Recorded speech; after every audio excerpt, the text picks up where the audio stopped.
Boker Tov Chavrim, I'm Stephen Ben-Nun. You're watching Israeli News Live, and friends, very troubling news here coming out here on the 25th of February 2018. Britain officially prepares now for war against Russia. This is being brought out on Strategic Culture, and very troubling, in fact. It says on Wednesday, February the 21st, UK's Minister of Defence Conservative Gavin Williamson announced that the United Kingdom is changing its fundamental defence strategy from one that's targeted against non-state terrorists, Al-Qaeda, etc., to one that's targeted against three countries, Russia, China, North Korea. He acknowledged that a massive increase in military spending will be needed for this, and that savings will have to be found in other areas of government spending, such as health services and military spending against terrorism. This is just absolutely insane. I understand where they talk about war with North Korea, although it's funny. North Korea, very belligerent nation, no doubt about it, threatening all the time the United States and any of their allies and in the territorial regions, Japan, Guam, etc. But even North Korea is actually saying that they're willing to talk. They always say that the nuclear arms are not on the table for discussion, but they say they're willing to talk. I don't think we're ever going to get to that phase there. But China and Russia as well. I mean, China must really be devastating the world global economic system for Britain to want to take down China as well. You know, it all goes back to the prophecy in Daniel 11:44. Tidings out of the east and out of the north trouble him. Trouble who? The king of the north. Well, if tidings out of the east and out of the north trouble the king of the north, well, there must be two norths then, right? There must be not necessarily a king of a north, but there must be another north, because the north and the east are troubling the king of the north. The king of the north, don't forget, is through Rome. And as I've been really looking more into a demonic antichrist that'll be raised up by the Vatican or in support of the Vatican, they've basically been holding that seat for the last 2,000 years, or 1,800 years, I should say.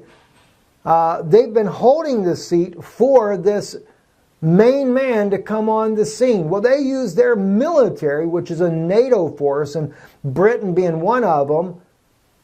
And now they're saying that they're preparing for war with China, Russia, and North Korea. North Korea is just kind of the fuse that lights the match to begin with. So, very troubling. Also, notice though, they're talking about cutting, they're not going to be focused anymore on Al-Qaeda, etc., non-state terrorists. That's interesting, because they never targeted Al-Qaeda to begin with. The current government in Israel has been supporting Al-Qaeda with medical, saying that they do it for humanitarian reasons, but Zippy Levny, also of the Israeli government, said that they would never treat a Syrian soldier. Well, I thought you don't ask from what side they're on, and it's all humanitarian. Well, it tells you then it's not a humanitarian aid. When it's humanitarian, it's for human beings, both sides. Now, in light of this, let me share with you something else as well. Tim Anderson posted on here this particular page here, without naming them. The UNSC 30-day ceasefire for Syria authorizes the destruction of the US-UK funded child-carrying white helmets as armed propagandists and auxiliaries associated with Al-Qaeda and Al-Nusra. Well, Mr. Anderson, they are associated with Al-Qaeda and Al-Nusra. It is clear evidence, and maybe you're already aware of that. I don't know. They calls it the child-carrying white helmets.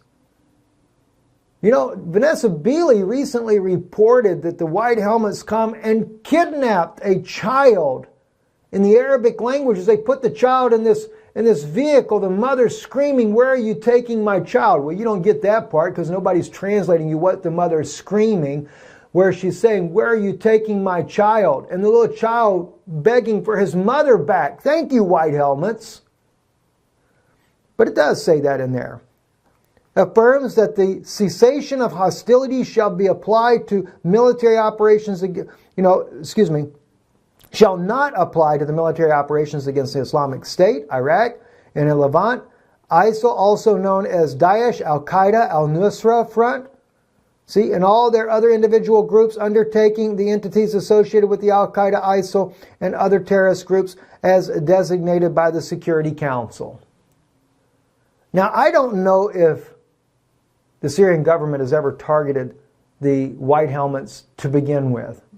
Personally, I don't know if they have.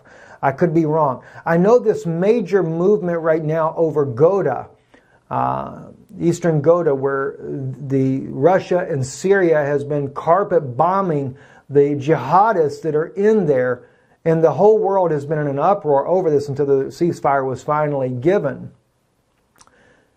Everyone was in an uproar, but no one was ever in an uproar about what initiated this heavy bombardment of Syrian and Russian forces. The different fighting factions in there, including Al-Qaeda, Al-Nusra, ISIS militants, have been shelling the citizens of Damascus on a daily basis for months. It wasn't until they hit a Russian compound that finally Russia stepped in and decided to help Syria deal with this problem once and for all. Because what are they doing it for? You have to understand, again, unfortunately, our country here, the U.S., is backing Al-Qaeda, Al-Nusra, and a lot of these jihadist groups. Free Syrian Army. We normally say the Free Syrian Army. We don't say that we're supporting Al-Qaeda, but we are. Let's face it, because the U.S. wants Syria to fall. And we blamed it all on the false allegations that the Syrian government used chemical weapons against their own people. No, what it is these sponsored terrorists that the Saudis have sponsored, the Qatarians, the Turks have sponsored, have brought in mercenaries from all over the Middle East to fight in this war. So therefore, when they were using the chemical weapons to make it look like the Syrian government did it, it's not their own people, but it was the Syrian population being targeted. But that was all put out for propaganda purposes. And of course, Russia just says now that the United States, you need to make up your mind what you're doing.